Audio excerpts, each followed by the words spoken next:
here's my review of Genie. This is a cute, fun little movie that knows exactly what it is, and it's nothing special, but it's fun. Like, it gives you some really good Christmas vibes, and I mean, November's almost over, December's almost here, and it definitely gives you kind of like that warm Christmas feeling, and it's a very simplistic movie. So basically, the whole setup is, so this guy named Bernard, he's kind of like taking a break, him and his wife and his kids, and his kid, who's one daughter, and throughout the movie, he's kind of trying to reconnect with them, and then he finds like this magical jewelry box who has Melissa McCarthy as a genie. And in terms of Melissa McCarthy, I mean, I think that she's great here. I mean, I'm not the biggest fan of hers, but I liked her like in The Little Mermaid. I thought she was one of the best parts of that movie, and she's pretty good here. So I mean, I think that kind of proves like if I don't really like an actor or actress, but I like them in a role, I'm like, hey, that's pretty good. And this movie isn't great. Like, I wouldn't really... It's, like, fun. It's cute. I would say it's good. Like, it is fun. There's not really that much to it. A lot of this stuff is some of the generic, fish out of water stuff, because the genie hasn't been out in so long, so she doesn't know what anything is. And, I mean, it doesn't really feel like there's really that much of a story here. It feels like it would be kind of a short comedy sketch, kind of just stretched into, like, an hour-and-a-half movie. But there are some funny jokes here. And in terms of maybe a major big plot is like when the genie helps Bernard like redecorate his house, she accidentally gets the real Mona Lisa. So then Bernard is like captured. Well, he's like in trouble with the France government for stealing the Mona Lisa.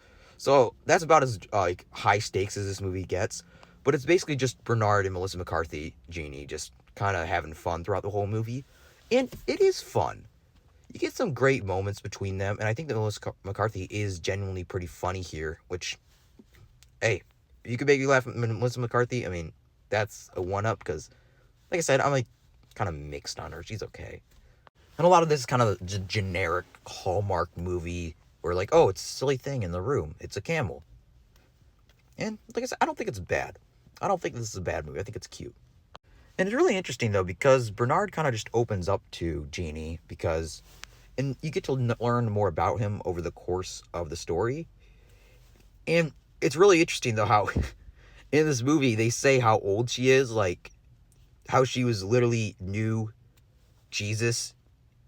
And it's kind of interesting because, like, he was always talking about, like, being the Savior and the Son of God.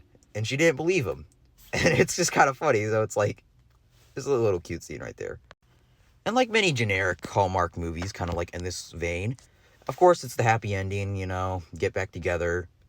But it's fun. And then, also, another thing I like about this movie is they basically just kind of like cut right to the chase. It's like, the 3 wishes, that's just made up. It's unlimited wishes. And that's for the best. It just allows this movie to not have to feel as many stakes. Because it's like, and she literally points out, it's like, how could an all-powerful genie only limit someone to 3 wishes? That doesn't even make any sense.